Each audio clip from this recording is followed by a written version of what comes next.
Alright, I have revived the Dell, or, well, sort of revived. It wasn't really broken in the first place. But anyways, this is the update video on the Dell Dimension XPS T450. I've actually got the computer standing upright like it should.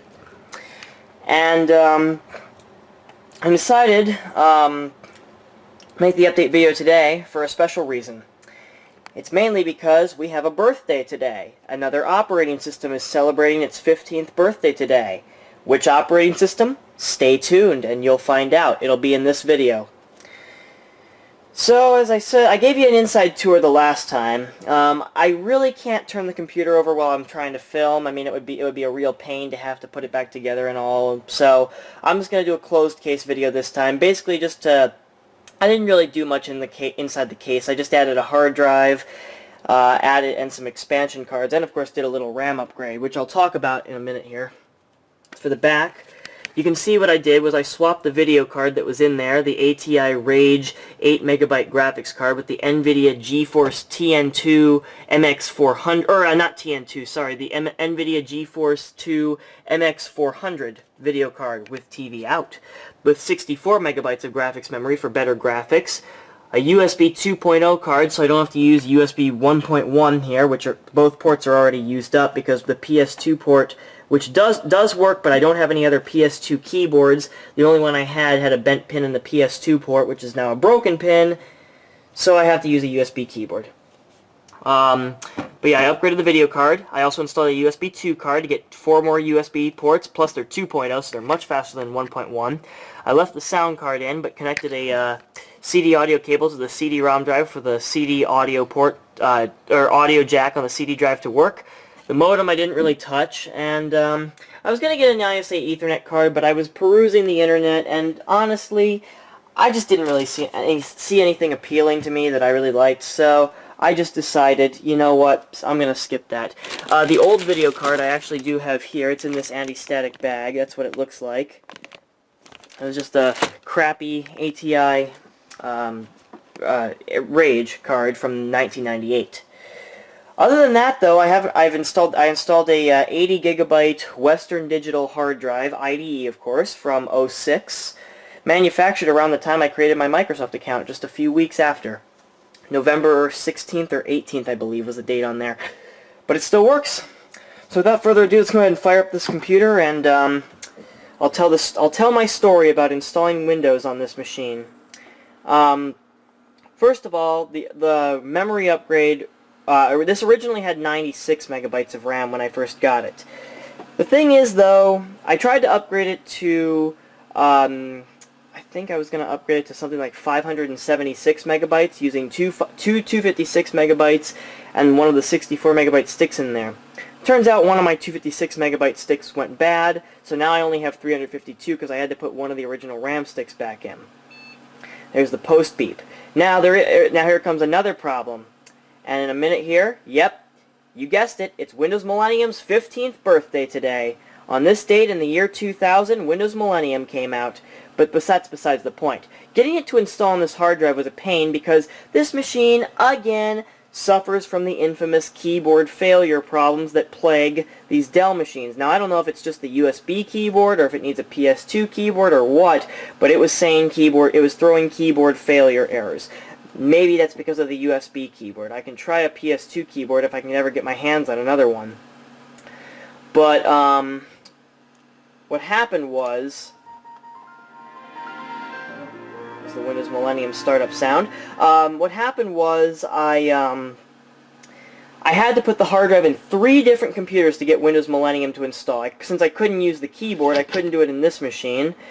So then I tried putting it into the Compact Evo down there, the D31M or D31V or D310V. Sorry, D310V. Setup went through it, formatted the hard drive, went through Windows Setup, got to install Windows, and then guess what happened after it booted? Blue screen of death, because apparently Windows Millennium did not like the video card in there, and also, or maybe it was because it had a gigabyte of RAM, I don't know. It has 2 gigabytes of RAM, and Windows Millennium just went crazy, I don't know. So ultimately I had to move it into the Dimension 8200 down there, which has a CPU problem. If you watch the revived video for that, you'll hear me say that if you jostle the machine too much, the system will throw a beep error at startup and indicating a CPU fault, and the only way to fix it is to open the case and reseat the CPU. It seems that it's been doing that ever since I installed the Pentium IV HT in there, so maybe it's not fully compatible, or I have no idea what's causing that. It just seems, because sometimes it posts just fine, but sometimes if you jostle the case around, nope. And I put the processor clips back in all the way, so if anyone has any suggestions, maybe the thermal paste is worn off, I don't know, but who knows. Anyways, so here we are at the Windows Millennium desktop. Happy birthday, Windows Millennium. You will forever be remembered as the operating system that started my childhood, because my first computer had Windows Millennium. Let me go ahead and open the system properties here, get a closer look. Windows Millennium, just like on the old machine. Intel Family 6 Model 7 processor, that's a Pentium III. 352 megabytes of RAM. I figured out the slot for it. It's a slot 1 Pentium III Katmai. I would like to install a 1 gigahertz copper mine in here, if that's possible, to go from Katmai to copper mine. I haven't really worked with Intel's slot CPUs, so I don't really know if it's possible to go from Katmai to copper mine. I honestly don't know, because I know I don't know. I know that they both used slot 1, the slot 1 architecture. I don't know if you can switch code name though with a processor card. If anyone wants to help me out here, please do. Please leave me a comment or send me a private message, because I'd really like, if I could install that 1 gigahertz copper mine in here, I'd do it in a heartbeat so I could get XP on this machine. That is, if I didn't have to go through the trouble of swapping the hard drive again. But yeah, I'd like to install XP on here ultimately, so we'll see what happens. Anyways, Windows Millennium's on here, working like a charm. I've got all my programs reinstalled. I'll just use the keyboard since it's a little easier here. Again, the keyboard does work in the operating system. It even works in the BIOS too, believe it or not. But after the BIOS screen, it says keyboard failure, and that's of course the time when you have to push a key to install launch the Windows setup. So that's why it's problematic, and that's why I had to transfer the hard drive. Anyways, I've got Acrobat Reader 4 back. I've got my wireless adapter reinstalled, Kernel X, SimCity 3000 Unlimited, Office 2K Premium, and of course, good old-fashioned Opera. I didn't bother reloading Chameleon on here because Chameleon, believe it or not, the project was scrapped and then it was revived. The problem is nowadays, Chameleon 1.5, obviously they don't support Windows Millennium because it hasn't been supported for 9 years. And, you know, it's just one of those things where, you know, they revived the project but left legacy operating systems in the dust. The good news is, though, Opera 9.64 can still, believe it or not, play YouTube videos. Now, on my GX 150, I could play YouTube videos. However, on this machine, not so much. Also because I don't have Flash Player. And, so we'll go ahead and open up some of my favorites here. Here's Internet Explorer is Evil, which didn't load correctly. It's running at dial-up speeds because of my awful 802.11b wireless adapter here. Yes, I said 802.11b, not G. It is a piece of crap because it's from Linksys, of course, and Linksys has always made shoddy products, at least with my experience. But I've got some rather interesting sites in my favorites just to demonstrate what you can still visit in IE5. At 5.5 to be exact. We'll go ahead and go to Three Rivers Stadium. This was a site published in 1998, and I think my parents actually visited there once. Of course, I mean, doesn't bring back, you can't tell me this doesn't bring back nostalgia, right? Just having pages load at this speed, just like dial-up back in the good old days. You never thought of using wireless on Windows Millennium, and of course my adapter's not.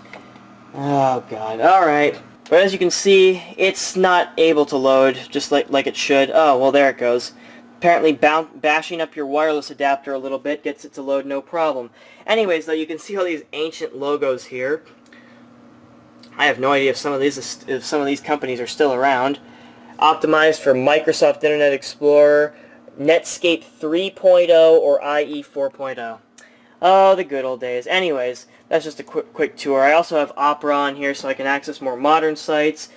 But Opera 9.64 is as high as you can go on Windows Millennium, and if you want to make your IE experience even better, you can install IE 6. So, that's just basically my story with installing Windows Millennium. But stay tuned, because we're going to take a little brief tour of Windows Millennium. Stay tuned.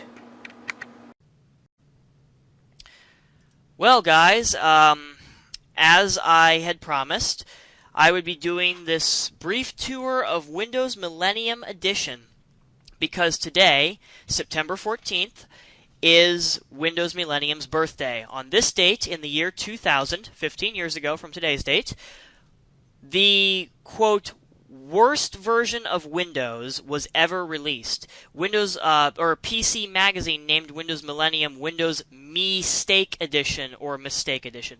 But the reason being was because Windows Millennium was often criticized for being, quote-unquote, buggy and unstable. However, I never really had a problem with it. I had a Hewlett-Packard Pavilion computer back in the day. I cannot remember the model number, but it was an HP Pavilion that my father bought for me for my birthday in October of 2000, and it had Windows Millennium Edition on it.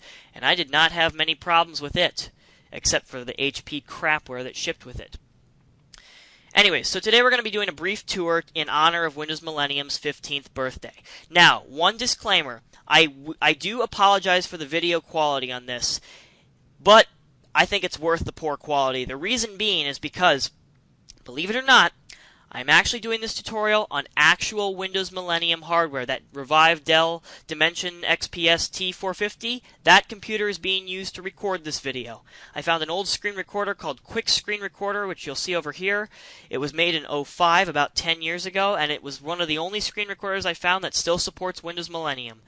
So, if you want to record an old Windows 9X or Millennium machine, it actually runs on Windows 98 too, try Quick Screen Recorder. Anyways, on with the tour.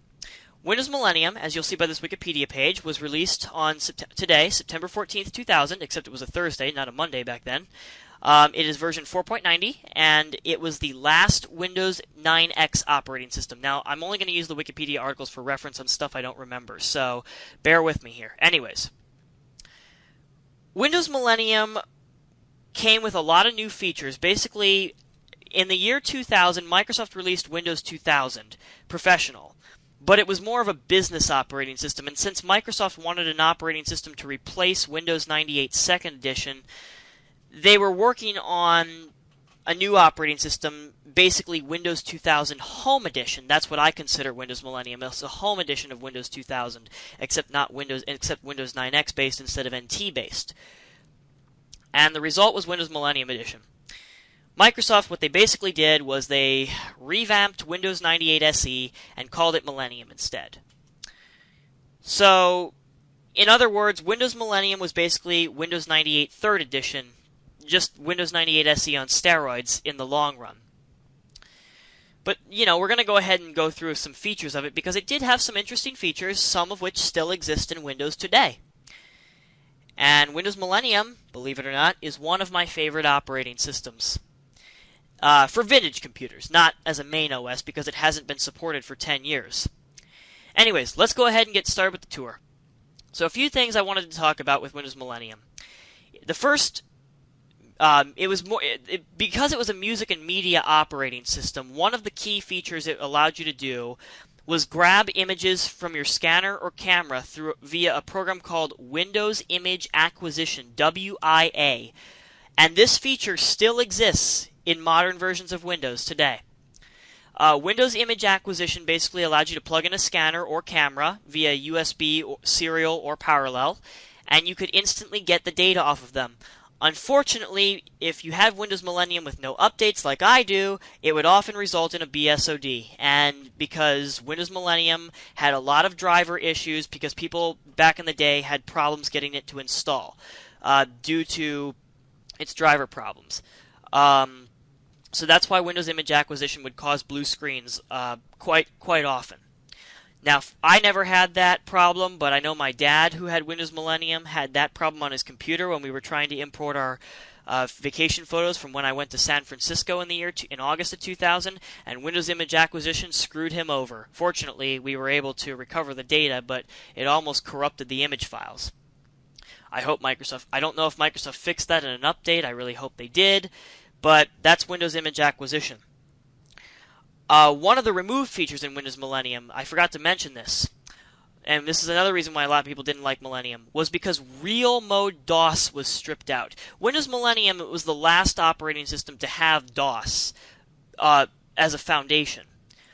But Real Mode DOS was stripped out in Millennium. Now, DOS was not completely removed like it was in XP, but in Millennium, a huge portion of it called Real Mode DOS was cut out to reduce boot times. That actually was helpful.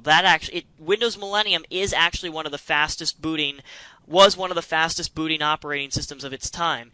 It boots in a snap on this machine.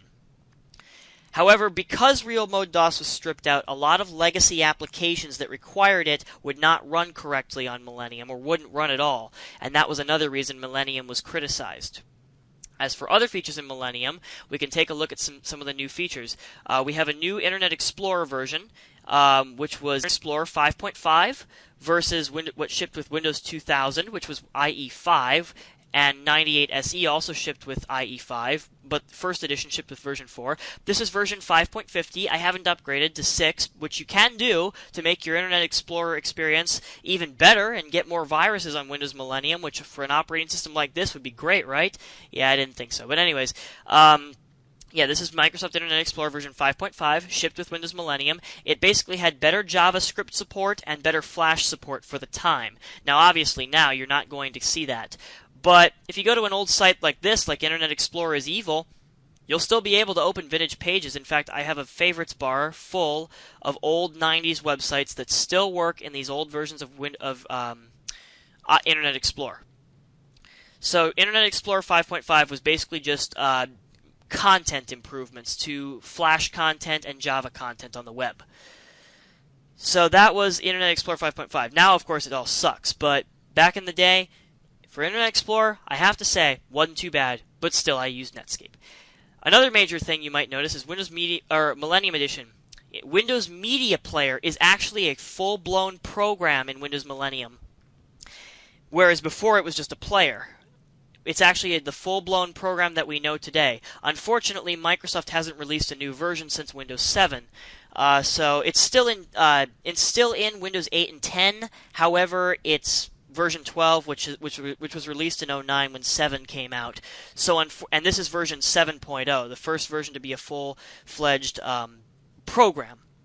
But Windows Media Player 7 was quite a drastic improvement over its predecessors because first of all, it introduced the media guide, which unfortunately the website no longer exists today, but it introduced the media guide, and as you can see, oh, well, never mind. I guess I was wrong. The media guide does still exist today. It's funny because yesterday it wasn't working, but hey, it looks like it's working now.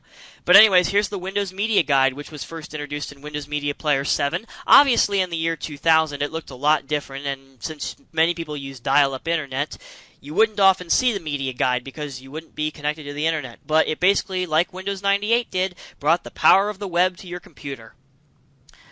As for CD audio, you could rip and burn CDs using the CD audio feature. I never tried it in Windows Media Player 7, so if any of you vigilant viewers have ever tried it, please leave me a comment. I'd love to know how it worked, because being Windows Millennium Edition, well, I guess I don't really know what to expect. There's also the media library.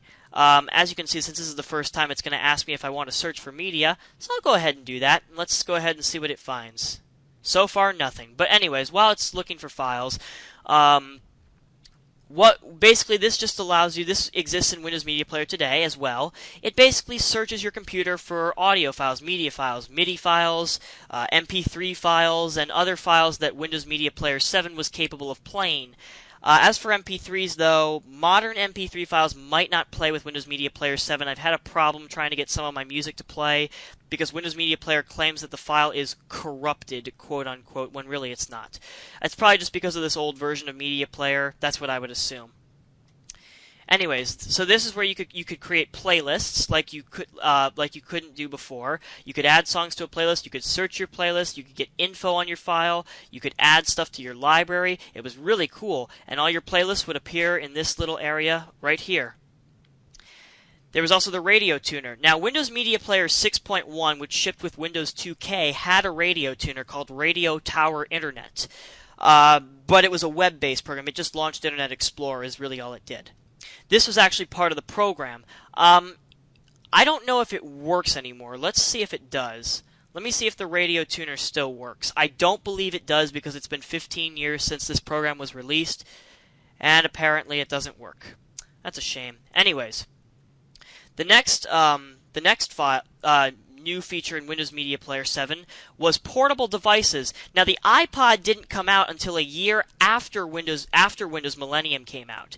So there was no iTunes at the time. So technically, I think that Microsoft began iTunes, was the founder of iTunes, because Windows Media Player 7 was just like iTunes. You could take music from your computer and copy it to your MP3 player, which is what they used at the time. And it was really cool. It was like an early iTunes. Now, obviously, it's telling me I have no device connected. But if I did, I could simply copy this little Beck sample song and just drag it right over to my MP3 player if I had an MP3 playing device. It was really cool, and my great uncle loved this feature. He had an MP3 player at the time, and he used this, and it worked like a charm. It really did. Then Windows Media Player allowed you to choose skins. This remained up until Windows Media Player 10 when skins were removed. Or maybe it was Windows Media Player 11. It was one of the two. And you can see this is exactly why one of the reasons Windows Millennium was criticized, as you can see it's a little slow and a little sluggish there. But that might be because I'm recording. But there were different skins you could choose from, like WinME, and all you had to do to apply a skin was double-click on it. Now, I'm not going to show that because with the sluggishness of this recorder, I'll probably end up crashing the operating system and having to redo this entire video. So I'm not going to be showing that. But you can see it gives you a little preview, and if you were to double-click it, you could just apply the skin. We'll go to Now Playing. Now, there's a sample Beck song that I'm going to play. I'm going to be quiet so you can hear the sample Beck song. I really hope I don't get content.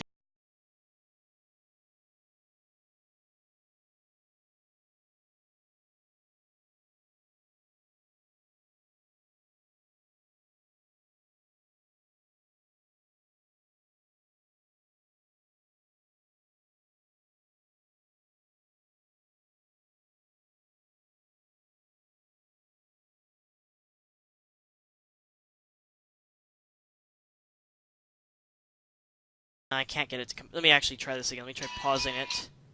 Okay, there we go. Okay, you notice that there's this little Beck icon here. If you downloaded a song from the Microsoft music website back in the day, you'd get this little thing, and you could click it to get more information on the artist. Of course, this no longer works today. If you try clicking it now, you'll get a 404 not found error. But back in the day, it would actually take you to an artist music page, and you could visit the Beck website if you really wanted to. Of course, I didn't listen to this kind of music back then, but of course, then there was other stuff like SRS wow effects, graphics equalizers, video settings, Windows Media Information, which would actually, I think, somewhat still works today. No, maybe not. Okay. And there's our first crash of the day. Windows Media Player has performed an illegal operation. Well, anyways, you get the idea. There was ambiance and some of the modern stuff you see in Windows Media Player. That was also a common problem with Windows ME, is programs crashing and getting the infamous illegal operation and will be shut down problem. But yeah, if you ever wanted to see a program, but there you have it, folks. There's your fail for this video. Anyways, some other new features in Windows Millennium that we'll move on to. Go to All Programs. Now, there's an annoying feature about Windows Millennium. It hasn't happened to me yet, but what happens is programs, as you saw in Windows XP, what would happen is programs you used most frequently would be on the Start menu. Windows Millennium, or on the Quick Launch on the Start menu. Windows Millennium kind of introduced this in a way, because if you went to your Programs menu, programs you don't use frequently would be hidden. Now, since I don't think I have enough programs on here for it to do that, but it was kind of an annoyance because you had to click Show All every single time, and it was a real pain in the ass. So Microsoft changed that in XP, thank God. But unfortunately, I don't believe there's any way to disable that in Windows Millennium. There might be, correct me if I'm wrong, but I haven't used Windows Millennium for a while, so yeah. So as you can see, it looks like a typical list of programs here. There are also some other features in Windows Millennium that were introduced, such as, obviously you have all your stuff here. You've got Windows Millennium Preview. MSN made its appearance as a separate program in Windows Millennium. A system tool that was added is called System Restore. We all cherish this today, though actually most people use System Image Backup nowadays. But back in the day, System Restore was actually quite useful, because what it would do is you could create a restore point or restore your computer to an earlier time. And whenever you installed a program or made significant changes, you would be able to restore to a restore point. As you can see, I can select yesterday's date, and you can see, if let's say I installed Opera, let's just say Opera was a virus. All I have to do is click Next, and Windows will restore my computer to that time period. It's like going back in time. And it actually works well. There's just one small problem. There's a date bug where after September 8th of '01, System Restore will fail to work properly. Now, Microsoft released an update patch for this. Unfortunately, the update is no longer available on Microsoft's website and has to be downloaded from a third-party site. But System Restore after that update worked well, actually, and well into XP. It was a utility that many people cherish even today, even though most people use System Image Backup nowadays. Other problems with System Restore, though, was that people complained that it restored malware and other unnecessary files, and was a great way for hackers to get into your computer in some cases. But that's System Restore. Next up, we have, oh boy, the best movie-making program in the world, Windows Movie Maker. And since this is the first time, you get this nice little intro movie screen. I can click on different tabs here and it'll tell me how to record. And if I click Show Me How, it'll actually bring up a Windows Help dialog. Let's talk about Windows Movie Maker, because Windows Millennium was the first version of Windows to include it. Windows Movie Maker, as you know, is a basic editing program designed to compete with Apple's iMovie at the time. At the time, iMovie 2 for Mac OS 9 was the current version, and Microsoft wanted a competitor, so they created Windows Movie Maker. Problem was, it sucked. And in Windows Millennium, it's unusable. The reason being is because, and I'm not going to make a movie right now, but if I were to create a slideshow, the problem is you have timeline view and storyboard view. I prefer timeline view because it's much easier to work with. But the problem was, a main problem I had is getting the audio and video to play at the same time. If I were to drag let's just say pictures down here, and then I put that Beck song down here. What would happen is I would click play, and it would either just play the audio or the video. If I wanted it to play both at the same time, I'd have to right-click on the timeline and click play entire storyboard timeline, and many people couldn't figure that out. So that was one problem. Another problem was saving. Saving was an absolute catastrophe with Windows Movie Maker and Windows Millennium, because what would happen was it would either fail to save the audio and video together, or fail to save the video and get the audio only, and it took several tries to get it right. So Windows Movie Maker was a complete failure in Windows Millennium.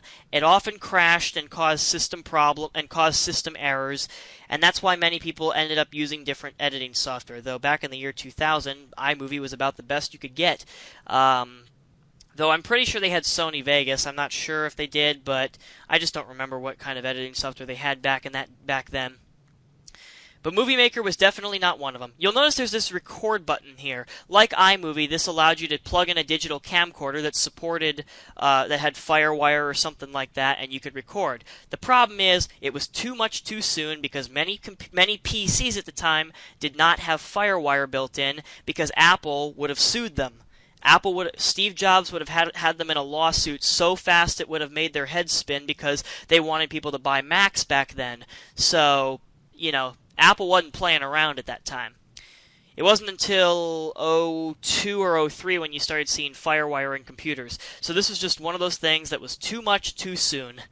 And unfortunately, it never really worked out either. Even if you did have a supported camcorder that was USB, unbelievably at the time, people would have thought you were from the future or something, it would often fail to connect to the camcorder, or it wouldn't import correctly, and you'd have a lot of problems. So Windows Movie Maker was a complete failure in Windows Millennium, unfortunately. It was better in XP, and Vista too, but after that, people just kind of got fed up with it. Anyways, Windows Millennium also introduced some new games. It introduced the Internet Series games, and believe it or not, the games still work today. As you can see, it matches me with players, so I can click on play. It's MSN-based. As you can see, it still works today. Believe it or not, it still works today. Hey, I'm chatting with a Hispanic. Look at that. I can send a message to send. I've got the chat on, and you can see messages, and you can play along with friends like this on the right from the internet. And I don't know if this opponent is actually knows that he's being recorded. So whatever your username is, White. Welcome to Ben Kleinberg's channel. You should check me out on YouTube. Just search my name. Anyways, that's enough of that. So I'm going to go ahead and leave the game. And I'm sorry I had to abandon you. It's only for a demonstration. But I just wanted to show that online games still work 15 years later, just as they did in the year 2000. It's unbelievable. Anyways, so then we also have some of the classic games, and Spider Solitaire, which was introduced in the Microsoft Plus 98 package, but it's actually part of Windows Millennium. It's see copyright 98 to 2000, so at the time, Spider was only 2 years old.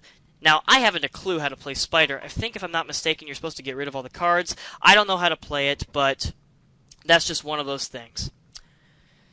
So we'll go ahead and talk a little bit about some other things in Windows Millennium. The control panel is a little bit different the first time you start it up. Let me just go ahead and set it so that it looks like what it did when you start it for the first time. You'll notice it's in truncated view right now. It's only displaying the most commonly used control panel items. This was a very early category view, pre-XP category view.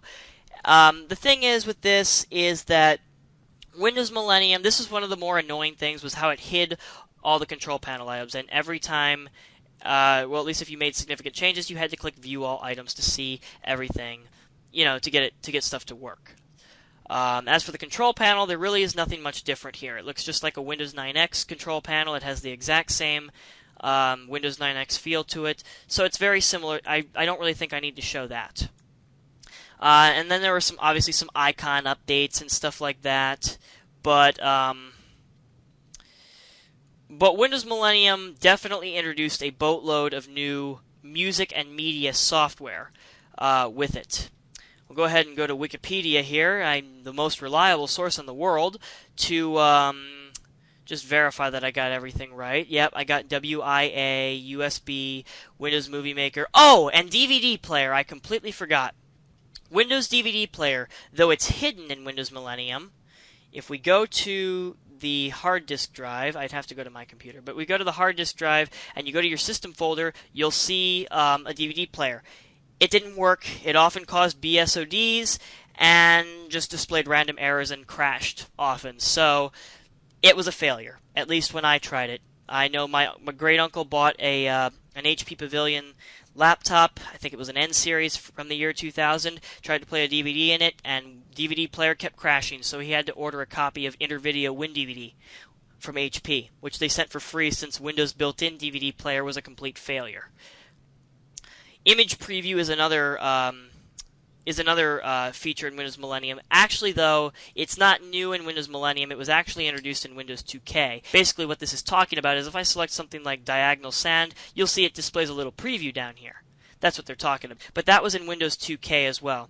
Also, you can pause here if you want to read about some of the new networking technologies, System Restore, System File Protection, which basically, if operating system files got tampered with, Windows would warn you. SFC, but that was introduced in Windows 98. MSConfig, which was introduced in 98. ScanDisk, which runs as a program within Windows. In 98, it ran as a DOS application, but since Real Mode DOS was stripped out in Windows Millennium, it actually runs as a full-blown program in Windows Millennium.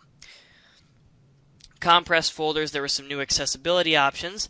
Obviously, here's where it talks about the removal of real mode DOS and some other stuff that was removed in Windows ME, and it talks about some of the problems that Windows ME had. And then, of course, it relates it to other operating systems, subsequent operating systems. As for the requirements, since Windows Millennium is a full-blown 32-bit operating system, you only need an Intel Pentium with at least 150 megahertz, only 32 megabytes of RAM, a 320 megabyte hard drive, CD or DVD-ROM, 3.5-inch floppy, a VGA-compatible video card, a sound card, speakers, and of course a mouse and keyboard. What they recommended was a Pentium II at 300 megahertz. I would personally recommend a Pentium II with MMX technology for the effects that Windows Millennium has. 64 megabytes of RAM. I'd recommend 96 because I tried it on 64 and it was absolutely horrible. So I would recommend 96 megabytes of RAM. 2 gigabyte hard drive, that's about right. SVGA, Super VGA, and a video capture device from Windows Movie Maker. I don't care about that though. Microphone and a 56K modem. And obviously it's not designed to handle 512 megabytes of RAM, and as you can see, this is why I had trouble installing it on the compact, because systems with 1.5 or more gigabytes of RAM may reboot constantly during startup, and that's what happened on the compact because it has 2 gigabytes of RAM. So that was the problem with that. And you can see it talks about Windows Mistake Edition and all of its bugs. Overall, though, I think Windows Millennium is that horrible of an operating system. Yes, it was very buggy when it first came out. But after Microsoft released the updates, it actually wasn't too bad. Unfortunately, it hit an early grave on July the 11th of 06, the same day as... The reason being was because not many people used Millennium, and Millennium was only on the shelves for a year. From its release on September 14th of 2000 until October of 01, the following year, when Windows XP came out and therefore replaced Windows Millennium. But if there's one thing we have to thank Windows Millennium for, in my mind, is if it wasn't for Windows ME sucking so bad at launch, we probably wouldn't have Windows XP. If Windows ME had good sales, there probably would not have been an XP. We probably just would have gone straight to Vista or Longhorn, or who knows what would have happened. So that is one thing we can thank Windows Millennium Edition for, is Windows XP. So, rest in peace, old friend. You were a great operating system to me, and, well, you defined my first computer and my childhood. Windows ME, happy 15th birthday.